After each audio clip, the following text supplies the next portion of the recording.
I'm Roman Yossi of the Nashville Predators. I'm Dante Fabro of the Nashville Predators. This is Philip Forsberg of the Nashville Predators. I'm Colton Sissons of the Nashville Predators. I'm Eustace Aros of the Nashville Predators. You're listening to the Renegades of Puck with Crazy Charlie. Welcome to the bunker. Welcome to the Renegades of Puck podcast. I'm your host and Captain Crazy Charlie Saunier. Before we get started with the No Half Step in Hockey coverage, first let me direct you to our main website, renegadesofpuck.com. Once you go to renegadespuck.com, you'll learn everything you need to know about the show. Once you're good and educated about the show, you click on that merchandise tab.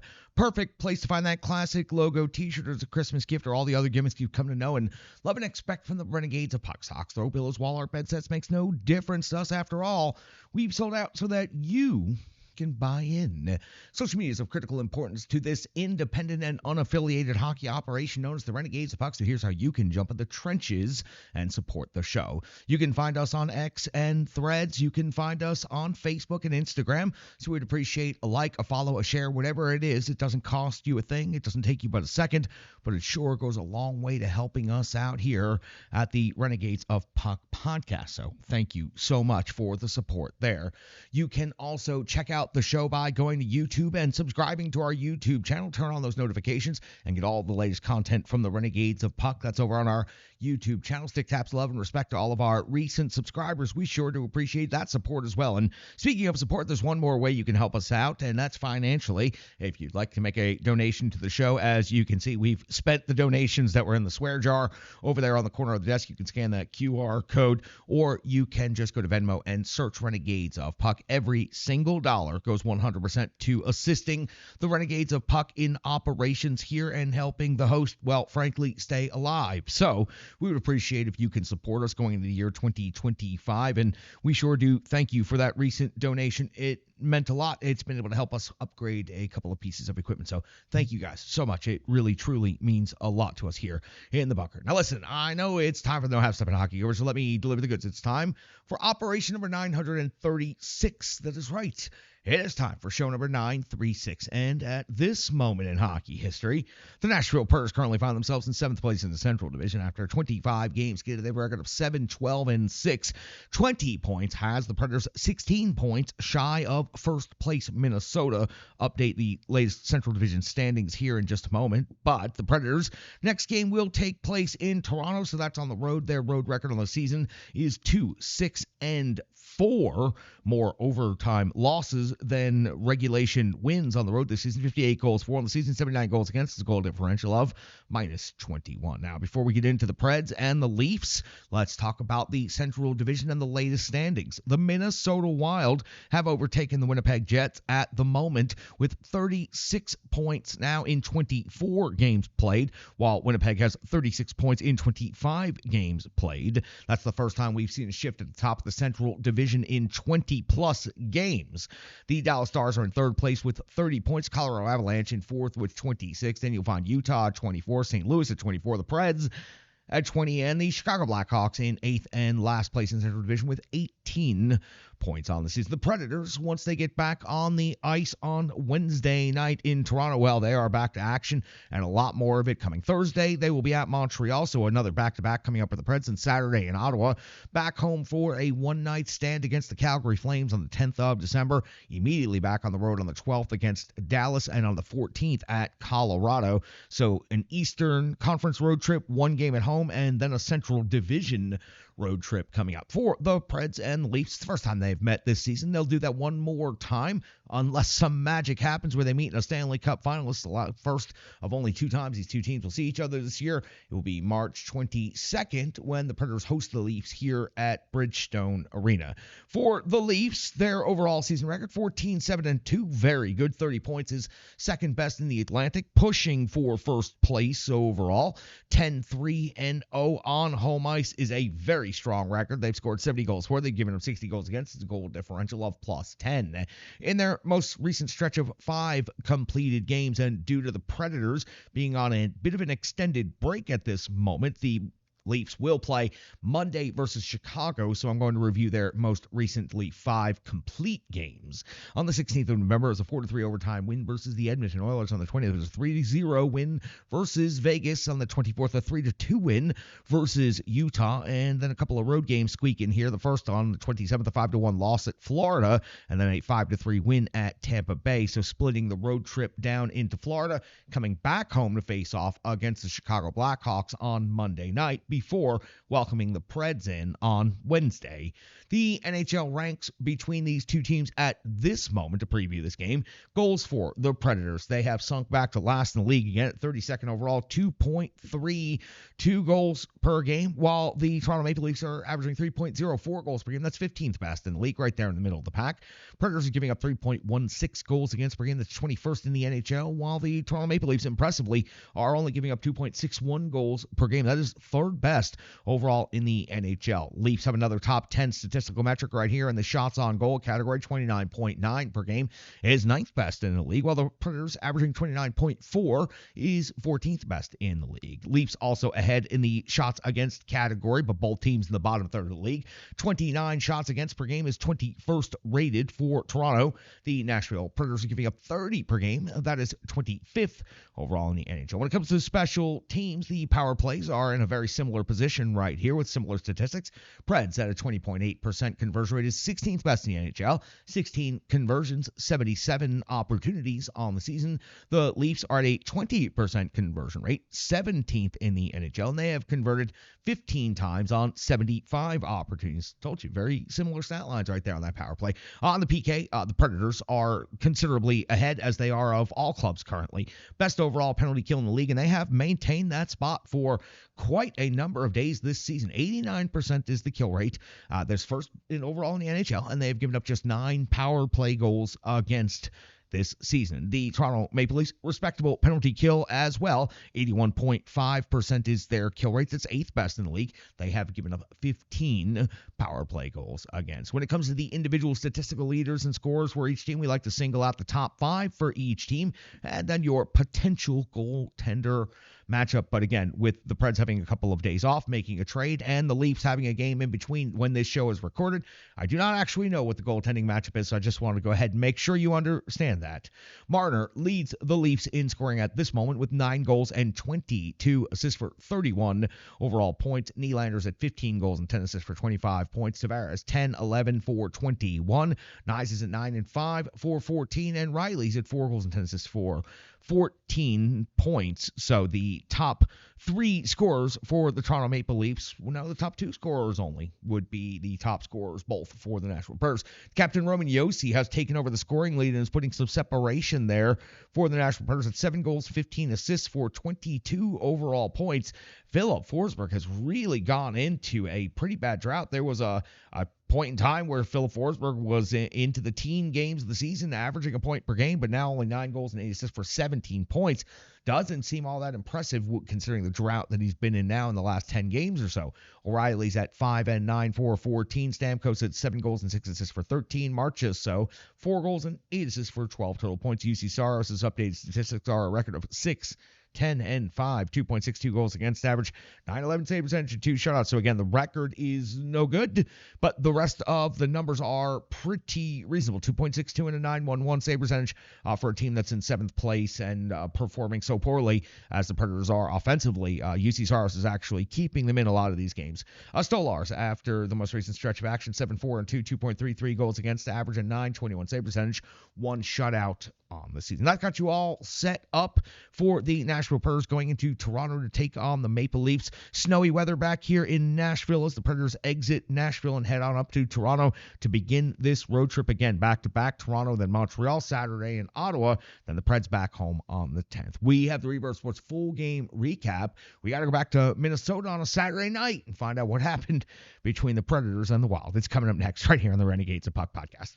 Hockey players are as unique as the game itself, and your uniform should be tailored to fit you. Rebirth Sports is your sports apparel tailor. From shells, bags, warm-ups, hats, hoodies, branding, and more, let Rebirth Sports be your custom hockey tailor. And don't forget to tell them they do more than just hockey. Rebirth Sports on Facebook, Twitter, and Instagram. Rebirth Sport, a match made in hockey. It's now time for the Rebirth Sports full game recap. We go all the way back to 11:30 of the year 2024 when the Nashville Predators were at Minnesota to take on the Wild for the first time this season. Head coach Andrew Brunette deploys his lines as defensive pairings in the following way. Forsberg, O'Reilly, and Nyquist, Stamkos, Novak, and Jonathan Marchessault, Jankowski, Svechkov, Evangelista, LaRue, Sissons, and Smith make up your fourth line. Your defensemen are Yossi and Carrier, Shea and Blankenberg, Wilsby and Shen. UC Saros gets the start on the second consecutive night of back-to-backs because Scott Wedgwood was traded away in between games. We are 24 seconds into this game in Minnesota, and it's UC Saros coming with a save on Middleton's first action of the game. That is the first shot on goal of the game. The 128 mark of the first period. Shen versus Foligno, 5 minutes each. A pretty solid and fairly lengthy afternoon tilt right there. 2:59 now of the first period. Saros coming with a save on Boldy at 3:55 mark. Gustafson comes up with the save on Shea's long shots. The first shot on goal for the Nashville Predators coming almost 4 minutes in. 5:33 now of the first period. LaRue off the box, 2 minutes for tripping on Yakov Trenin. New pest meet former Nashville Predator pest, Yakov Trenin. UC Saros comes up with a save on Boldy. Saros then comes up with a save on Faber. And overall, not a bad PK for the number one overall unit in the NHL. Shots on goal at the first TV timeout, though, revealing the Minnesota Wild have 9 already in just the first 6+ minutes, while the Nashville Predators only have 4. That power play really allowed Minnesota to gain a territorial advantage early in this game. The 7:34 mark now at the first period. Gustafson comes up with the save on Blankenberg, plus his follow-up. At the 8:54 mark, it's Eriksson Ek hitting the post. 11:40. Gustafson comes up with a save on Stamkos. 15:51. Saros comes up with a save on Middleton. At the 18:54 mark, it is Chisholm with his first goal of the season. A slap shot off of the post and in. Clean face-off win is what began that play and allowed Minnesota to get the good scoring chance, got everything lined up to take the 1-0 lead in this game. But at 19:39 of the first period, the final minutes, Svechkov comes up with his first goal of his NHL career. First goal, obviously, as a Nashville Predator. It was a one-time bomb off of Luke Evangelista's great setup right here. The two young Nashville Predators combining for a memory moment of a lifetime. We hit the end of the first period right here with the score tied at 1 apiece. The Nashville Predators being outshot 14-8. So when we mentioned 9 shots on goal after the first 6 minutes, the first TV timeout, Minnesota would only generate 5 more shots for the remainder of the period. So things did start to even out after that first burst.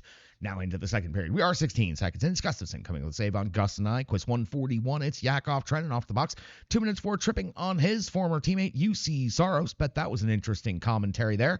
Gustafson comes up with a save on Marchessault. Gustafson then a save on Stamkos' one-timer. And then O'Reilly, his 5th goal of the season, is a perfect redirect of Stamkos' pass to the top of the crease. Stamkos baited everybody on that earlier one-timer. And this time, instead of the one-timer, passes to O'Reilly for the conversion. The Preds lead Minnesota 2-1. 3:02 now in the second period. Saros coming with a save on Rossi. 6:32 of the second. Gustafson coming with a save on Novak. At the 6:57 mark of the second period, Saros comes up with a save on Spurgeon. 7:39 now of the second period. Luke Evangelista is off to the box. 2 minutes for hooking, and Kaprizov is off to work for Minnesota, as he typically does against the Nashville Predators, having a good game. This time picking up his 15th goal with a one-hand highlight reel redirect at the top of the crease. If Ryan O'Reilly's was pretty, Kaprizov's is extra special. This was an impressive one-handed redirect, tying the game up at 2 apiece. We're 9 minutes now into the second period. It's Philip Forsberg hitting the post at 9:30 mark. It is Chisholm off the box. 2 minutes for holding on Jonathan Marchessault, but then Yossi picks up a penalty. 2 minutes for interference. Incensed, but off to the box for a 4-on-4 for 1:16. Minnesota's power play is then 44 seconds at the end of the exchange, and it's an outstanding PK by the Nashville Predators. That sequence took us past the halfway point in this game. We picked things back up at 13:11 when Gustafson comes up with a save on Marchessault at 14:53. Saros comes up with a save on Boldy at the 18:07 mark of the second period. It's Saros coming with a save on Hartman, another former Nashville Predator, plus his rebound follow-up, bringing the jam as he always does. The Preds pinned in seemingly forever with Wilsby trapped on the ice for 3:43, but he did not break. He managed to hang in there. Oh, those young legs. No matter how young, no matter how strong, no matter how in shape you are, 3:43 is an otherworldly amount of time. You say that to a hockey player, and pretty much any hockey player is going to get the shivers thinking about a 3-minute and 43-second defensive zone shift. But the Predators managed to hold in this sequence. We at the end of the second period, and the shots on goal have evened out at 20 apiece. So again, the Predators outshot 9-4 in the first 6 minutes of the game, end up evening things out at 20 apiece, and the score at 2 apiece at the end of 40 minutes of regulation. We hit the back of the sheet, and we go to the third period, and we find the first action at 1:25 in. It's Gustafsson coming to the save on March. So at the 1:34 mark, it's Foligno off the box, 2 minutes for tripping on Yossi's drive to the net. The captain, Roman Josi, trying to get things done here. Gustafsson comes with the save on Stamkos. Gustafsson comes with the save on Shea, and that would do it for the Nashville Predators power play. No conversion here. 6:33 now, back at 5-on-5 hockey. Saros comes up with a save on Shore. 7:43, Gustafsson a save on Shea. 8:58, Gustafsson a save on Stamkos. The 10:05 mark, past the halfway point of the third now. Saros comes up with a save on Middleton. Plus Yakov Trenin's jam opportunity on the follow-up. The 14:35 mark, it's Gustafsson coming up with a save on Forsberg. 16:13, Gustafsson a save on LaRue.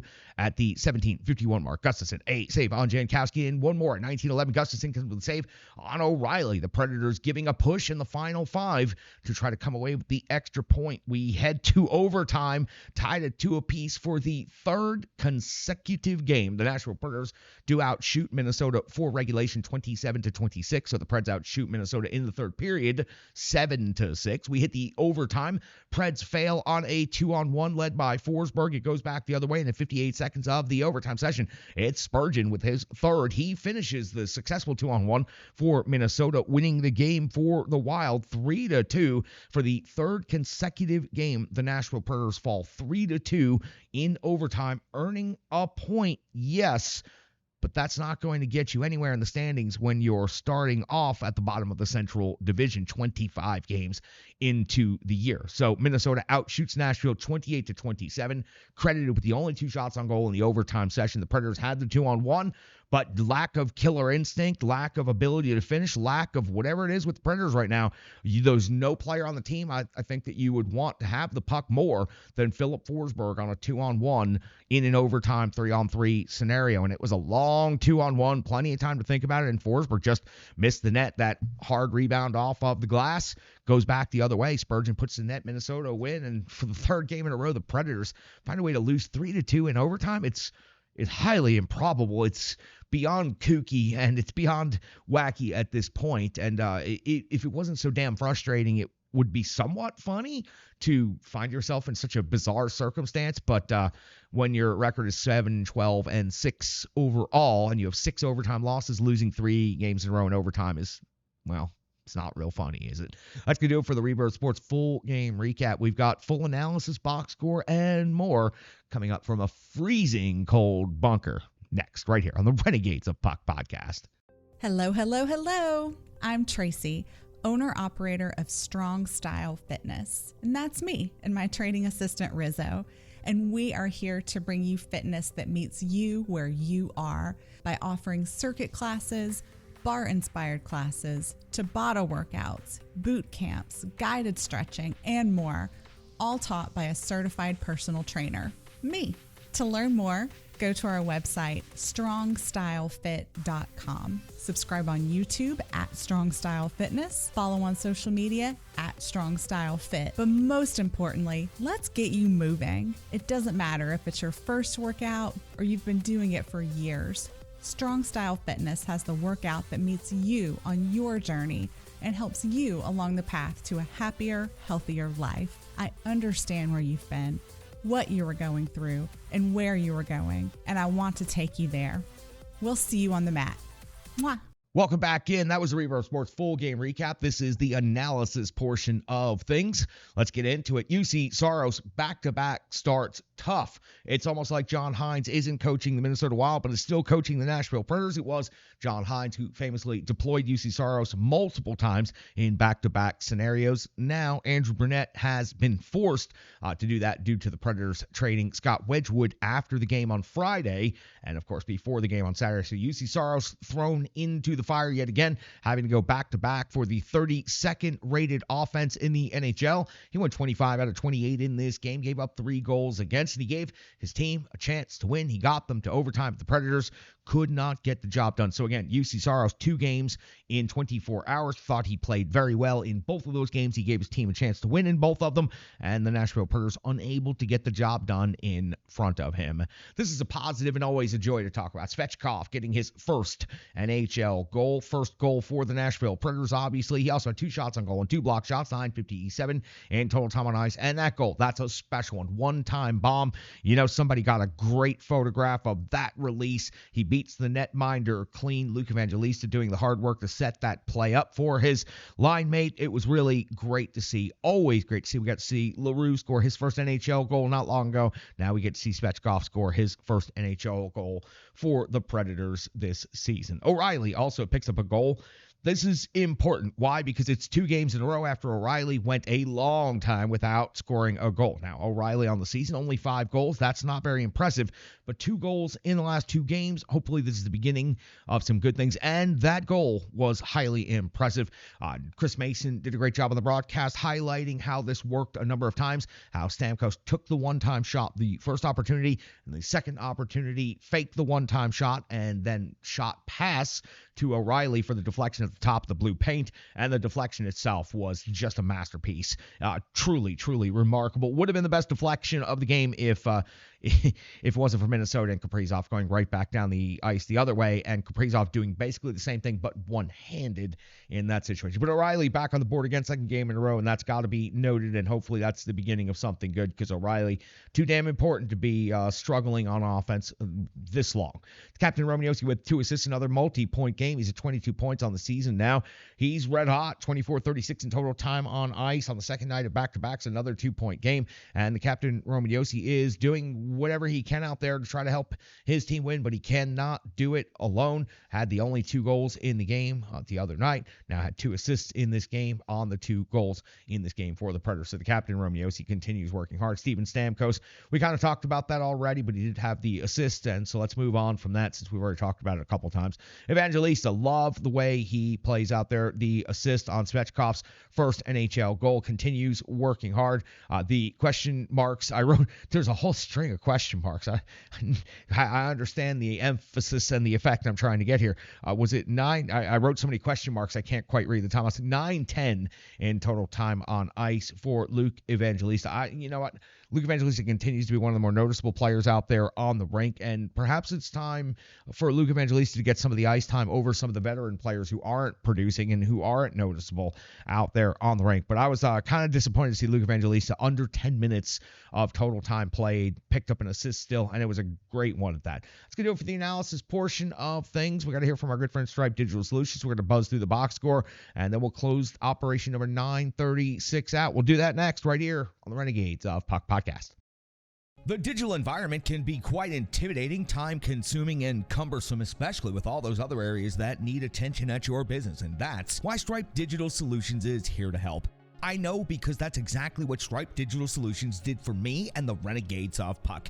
From designing my home website and helping me create my merchandise to special event posters, brand building, and social media management. But it's not just that, it's so much more. Stripe Digital Solutions has helped me every step of the way. From startup to full-time operation, Stripe Digital Solutions has been there to assist and advise every single step of the journey. In today's fast-paced world, the path to success is having a strong digital partner, and nobody is better in the trenches than Brandy and Stripe Digital Solutions. Get the solution before it's even a problem with Stripe Digital Solutions.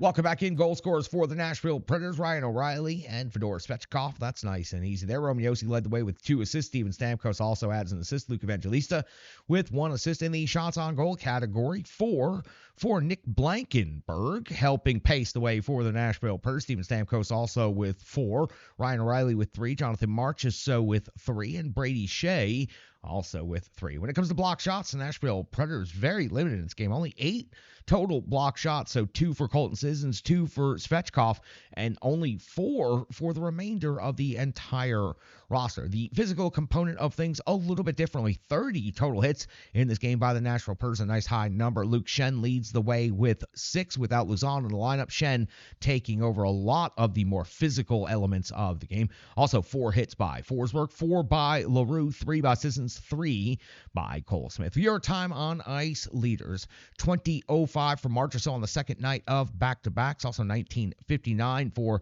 Steven Stamkos and 19:43 for Ryan O'Reilly. Again, second night of back-to-backs, 2 overtime games. On the defensive side of things, Captain Romeo led the way, of course, 24-36, and then 23-49 for Brady Shea, and 20-31 overall for Alex Carey. Adam Wilsby, 16-27 in this game. Remember, 343 of that coming on one incredible shift. When it comes to the power play time on ice leaders, your power play in this game was 1 for 3, so 1 conversion. 252 for Jonathan Marchessault, 234 for Forsberg, for O'Reilly, and 249 for Steven Stamkos. 250 for the Captain Romeo. Your power or shorthanded, your penalty kill time on ice leaders. The PK was 2 for 3, did give up 1 against. 203 for Cole Smith, 124 for Gus Nyquist, 123 for LaRue, 157 for Alex Carey, 156 for Brady Shea. Your netminder, UC Saros, went 25 out of 28 in this game, gave up 3 goals against, an in-game save percentage of .893, 22 even strength saves, 3 power play saves, no short-handed saves in this game. A couple other things falling out of the box score: the power play 1 for 3, 1 conversion, the penalty kill 2 for 3, so that evens out. Face-off winning percentage, Preds up over 50, which is always good, 52.3% in this particular game. 30 hits is a nice number, but 8 block shots, very low. 4 takeaways, also not hard enough on the puck. 21 giveaways, not good enough in possession. So for the Nashville Predators, this wraps up their 3rd consecutive 3-2 overtime loss. Now listen, with other Predators teams in other years, when they had been off to at least a reasonable start through the first 20 games of the season, to have a bizarre stretch where you lose 3 games in a row by the same exact score, 3-2 in overtime, and bizarrely they seem to be unfolding in the same circumstances, but now Philadelphia, Tampa, and Minnesota all by the same score, 2 at home, 1 on the road. It doesn't make a difference where the location is, doesn't make a difference to the teams. The Predators can't get past 2 goals, and they seem to not give up more than 2 goals, at least in regulation, but it would be almost comical. We would be digging through the record books and the statistics to see how many times a team has had 3 consecutive 3-2 overtime losses. I doubt it's happened very often. We would have a chuckle at it, because the Preds would still, you'd say, well, they picked up 50% of the points in those 3 games, and that's not hurting them so bad. But listen, with the start the Predators had, this stretch isn't funny at all. As a matter of fact, it's getting a little frustrating for some people. Now, the Predators have the least amount of regulation wins in the Central Division and the most amount of overtime losses. 6 overtime losses on the season now is starting to get quite a bit absurd. Now, the Minnesota Wild have 4 overtime losses. That's benefited to them to the point of getting them into first place at this moment in the season with those points that they've been able to pick up. But it doesn't help as well when you started 0-5 and you started as poorly as the Preds have, and your overall record through 25 is 7-12-6. The Preds got to right the ship. They got to start collecting 2 points, because the rest of the pack is separating. Now, in the Central Division, the Predators are 10 points behind the Dallas Stars for what would be right now an automatic qualifying playoff spot. A lot of hockey players, a long way to go, but it's not comical right now. Even though the Preds have picked up half the points they had available to them in the last 3 games, they should have found a way to win more of these games, and it's just a little frustrating when you see Philip Forsberg on that 2-on-1, and you're just starting to write it down. Forsberg, game-winning goal, he's got this, and then it goes off the glass, goes the other way, and into the back of the net for Minnesota, and that's the Preds' 3rd straight 3-2 overtime loss. So that's going to do it for Operation 936. Hopefully better things ahead for the Predators against the Leafs and against Montreal. We'll be here in the bunker covering it. You know we will.